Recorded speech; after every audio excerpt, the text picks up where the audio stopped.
Evangelho, quarta-feira da 7ª semana do tempo pascal, hoje memória de São Justino Mártir. O Senhor esteja convosco, Ele está no meio de nós. Proclamação do Evangelho de Jesus Cristo, segundo São João. Glória a vós, Senhor.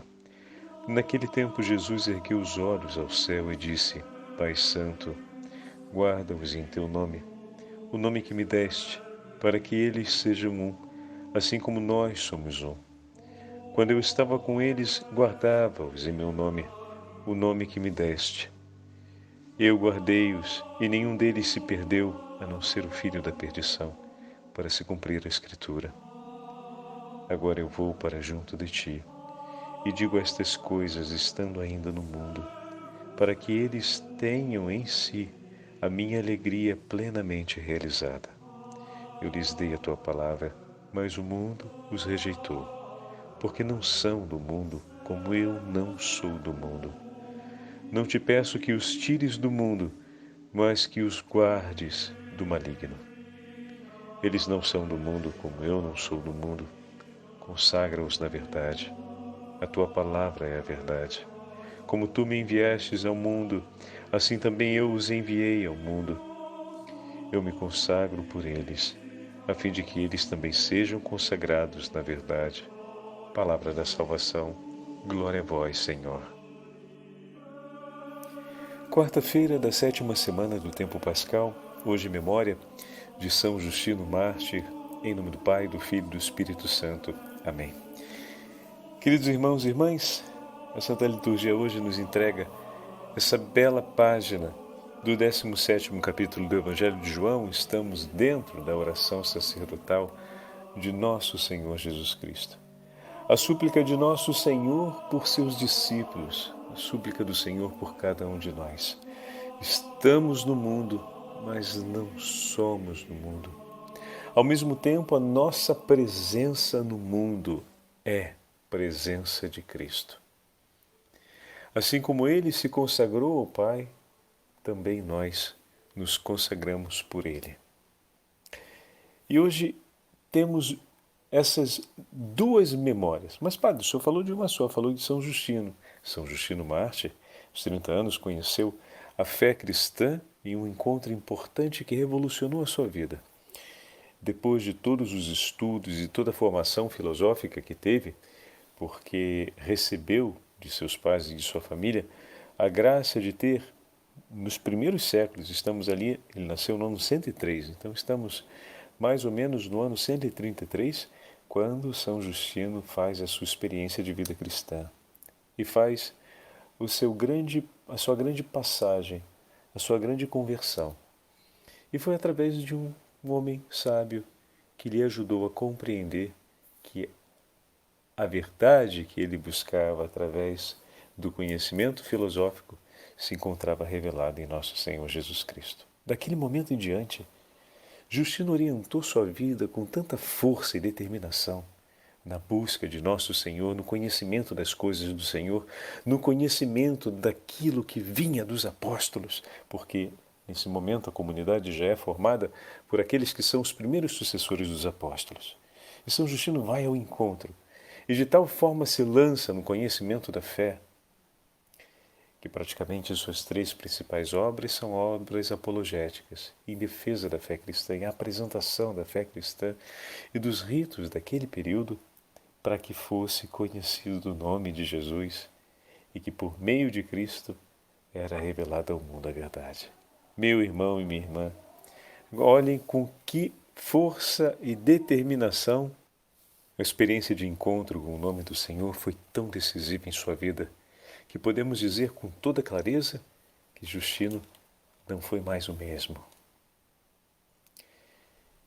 Meu irmão e minha irmã, juntamente com esse testemunho da vida de São Justino, que podemos dizer que é um eco da oração de Nosso Senhor, diz o Evangelho de hoje. Eu vou pegar aqui mais uma vez para a gente ouvir juntos esse versículo. Eu lhes dei a tua palavra, Pai, mas o mundo os odiou, porque não são do mundo, como eu não sou do mundo. Não peço que os tireis do mundo, mas que o guardeis do maligno. Esse é o pedido do Senhor, que possamos perseverar na santidade, que possamos perseverar no seu nome, que possamos perseverar na vida que dele recebemos. Essa é a súplica incessante do Senhor diante do Pai por cada um de nós. E hoje, juntamente com São Justino, que foi mártir por perseverar no nome do Senhor, não apenas se contentou em anunciar e fazer conhecido o nome de Jesus, mas, melhor, me corrijo, não é que não se contentou em anunciar. O seu anúncio foi a alegria da sua perseverança. De maneira que quando lhe foi imposto deixar de perseverar no nome do Senhor, ele preferiu a morte do que abandonar Cristo. Dessa forma, anunciar o nome de Jesus e ensinar a respeito do Evangelho não foi outra coisa em sua vida senão viver Cristo. Santa Aníbal Maria de França. Hoje, toda a família do Divino Zelo e a família rogacionista celebra a memória do seu fundador. E aqui se vê a mesma experiência de São Justino, porém com medidas um pouquinho diferentes, porque Santo Aníbal não foi mártir, mas viveu da mesma forma. Viveu Cristo. E a partir do momento que o Senhor infundiu em seu coração as intuições do carisma, do rogate, da intercessão pelas vocações, mas sobretudo de sair ao encontro dos mais necessitados, daquele momento em diante, Santo Aníbal não voltou mais atrás. E perseguiu até as últimas consequências de sua vida aquilo que o Senhor colocou em seu coração. E podemos dizer com toda clareza que ele viveu Cristo e ensinou Cristo para suas irmãs, para a família sacerdotal. Depois os dois ramos têm cada qual o seu momento histórico, mas o testemunho daquele que viveu Cristo. E aqui está o ponto para a gente. Como assim, Padre Fábio? Qual é o nosso testemunho de Jesus no mundo? Olha que a oração sacerdotal de Jesus é o testemunho do Senhor por nós. Jesus está diante do Pai em oração, testemunhando em nosso favor. E qual é o testemunho do Senhor? Eu os tomei para mim.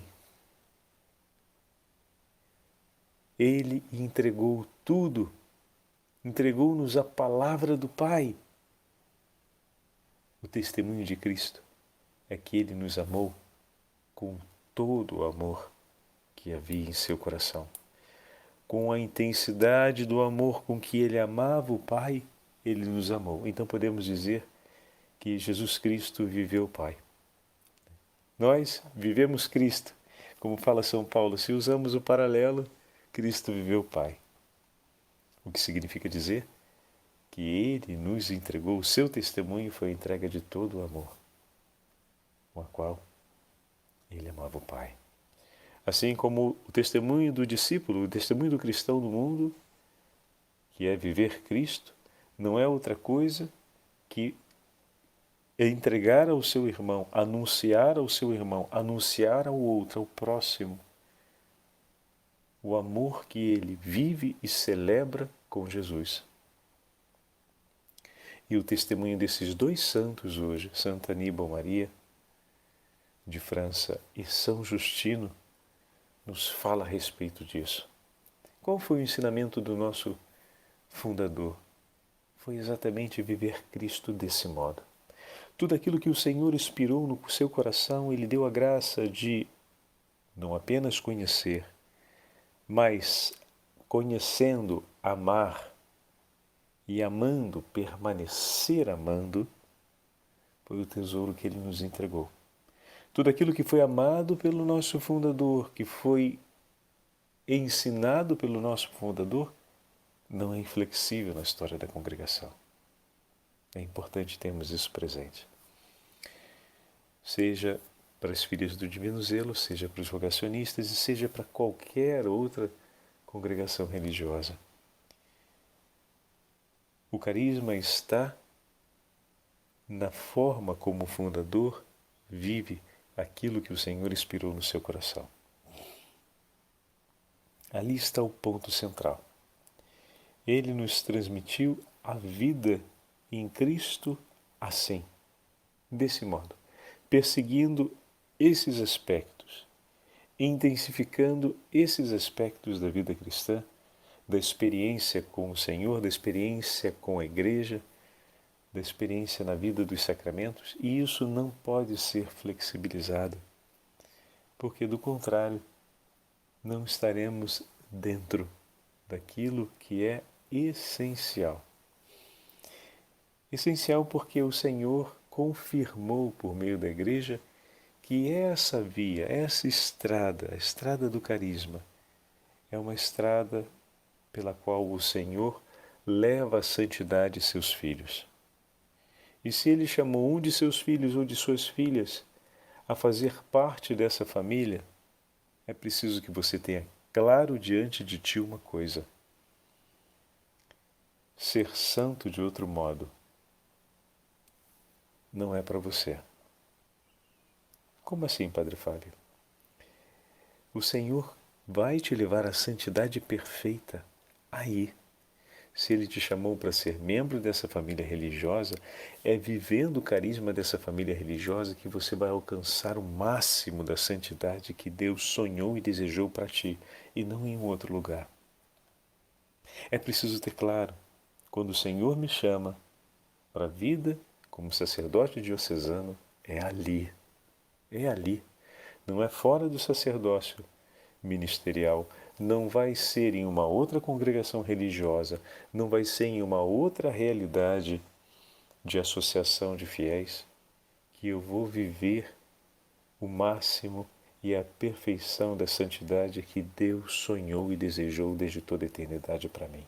Mas é ali, vivendo como sacerdote diocesano. Pode ser que no itinerário da minha vida ele leve a perceber uma condição nova, como aconteceu na vida de muitos santos, que depois do matrimônio foram a vida de recolhimento, a vida consagrada. Quantas foram aquelas mulheres que foram mães, que foram avós e que depois foram viúvas, né? E que depois também foram religiosas. Mas percebam que a vocação se intensifica sempre mais na direção de Deus, sempre mais ao recolhimento com Ele e por Ele, né? Então, existe também uma característica das passagens naquilo que é o chamado do Senhor a um novo conhecimento, digamos assim, do lugar que Ele nos chama a estar. Mas nesse momento na minha vida, nesse momento na sua vida, não deve haver espaço para dúvidas. O Senhor te chama ali. E se, porventura, Ele te chamar para algo novo, vai ser sempre por uma maior intensidade de vínculo de amor com Ele, para que se possa amar os irmãos, e não o contrário. Não para fracionar-te, mas para intensificar esse vínculo de amor. Assim se demonstrou ao longo de toda a história da Igreja, e esse é um testemunho da tradição inequívoco. Por que é importante falarmos isso? Porque hoje como hoje encontramos constantemente uma mentalidade que diz que cada um deve buscar a própria felicidade. E recomeçar é uma ordem. E dessa forma, muitos começam e terminam os relacionamentos, desfazem compromissos e o que é mais preocupante, Nenhuma decisão é para sempre. E isso acontece não apenas no âmbito dos relacionamentos transitórios da vida, mas também nos relacionamentos mais estáveis da vida. Que pena que muitos acreditam assim, porque ser um pai e ser uma mãe é para sempre. Se queremos entrar no universo da experiência de fé, receber um sacramento é para sempre. O batismo é para sempre. Existem diversas páginas muito bem autenticadas do para sempre na nossa vida. E não seria estranho que essa página do para sempre também acontecesse em outras realidades, como, por exemplo, na compreensão da nossa vocação, no relacionamento matrimonial, na construção de um relacionamento entre homem e mulher que se preparam para a vida matrimonial. Assim como um para sempre também vemos na integridade dos valores. Ninguém aprende a ser honesto para ser honesto por um tempo. Ninguém aprende a justiça e a equidade para praticá-la de vez em quando. A gente aprende, estima o seu valor e deseja vivê-lo, cada um desses valores, para sempre. Então existe uma expectativa, e não apenas uma expectativa, mas uma consolidação de um para sempre durante a própria formação daquele valor, seja na prática, seja teoreticamente. Pois bem, a vida é marcada por essa qualidade. Por isso a fluidez das relações de hoje, da mentalidade do mundo presente, que ojeriza o para sempre em muitos aspectos e termina sempre por diluir o homem e tirar dele a segurança sobre a sua própria identidade e a afirmação de uma própria estabilidade pessoal, termina também por esvaziar, muitas vezes, o valor dos elementos de fé e a própria identidade vocacional. Hoje celebrarmos esses dois grandes santos é diante da oração sacerdotal de nosso Senhor Jesus Cristo. É a ocasião privilegiada de poder sorrirmos e renovarmos a nossa consagração dizendo: Senhor, é para sempre. O Senhor me chamou a estar nessa família religiosa e eu estarei, Senhor, para sempre onde o Senhor me chamar. Eu me alegro por esse chamado, Senhor, e lhe digo: lhe amarei para sempre e lhe amarei aqui onde me colocastes. Amo, Senhor, a tua escolha e amo escolher contigo e por ti. Por isso lhe digo: é para sempre. E assim também em relação à família, em relação ao vínculo com os nossos filhos. Em relação aos vínculos importantes da nossa vida, não começamos uma amizade para ver no que vai dar. A amizade também tem esse caráter do para sempre. Quero poder ser para sempre, Senhor, na vida de meus amigos, uma presença de paz, uma presença que os leve a Ti, uma presença que complete a minha história, mas uma presença que seja plenitude de história por cada um deles. Isso é desejar para sempre. Ontem, dia 31 de maio, a família do Divino Zelo, a família rogacionista, celebrou o dia em que a Virgem Santíssima visitou Santa Aníbal Maria de França. Ele teve a visão de Nossa Senhora um dia antes da Virgem Santíssima voltar para levá-lo ao céu. E essa aparição de Nossa Senhora para ele não foi outra coisa senão para testemunhar o para sempre. Como assim, Padre Fábio? Era chegado o momento da morte. Era chegado o momento dele a acompanhar a Virgem Santíssima junto do trono de nosso Senhor Jesus Cristo e ali permanecer para sempre. Pois bem, uma inteira vida perseguindo aquilo que era agradável ao Senhor. E por que o fazia? Pela certeza que o Senhor o queria ao seu lado e o queria ali para sempre. assim como o Senhor fez a oração pelos seus discípulos, pelos seus apóstolos, para que fossem preservados do maligno, para que pudessem ser santificados na verdade, para que permanecessem na sua palavra e dessa forma não se separassem jamais e estivessem para sempre juntos. Obrigado, meu Senhor, por tão grande graça. Obrigado, Senhor, por meditarmos a oração com a qual apresentastes ao Pai o teu grande amor por cada um de nós. Obrigado, Senhor, pela nossa vocação. Obrigado, Senhor, pela nossa inteira vida. E nós declaramos diante de Ti hoje, sob a intercessão de São Justino e de Santa Aníbal Maria de França, queremos ser fiéis e perseguir, Senhor, o cumprimento de Sua vontade para sempre em nossas vidas. E onde o Senhor nos levar a estar, ali estaremos. Te bendizemos pela vocação que nos levastes a conhecer e a abraçamos para sempre. O Senhor esteja convosco, Ele está no meio de nós. Pela intercessão de São Justino e de Santa Aníbal Maria de França, e pela intercessão da Beatíssima Virgem Maria, Rainha das vocações, abençoe-vos o Deus Todo-Poderoso, Pai, Filho e Espírito Santo. Amém. Enviai, Senhor, apóstolos santos à sua Igreja. Amém.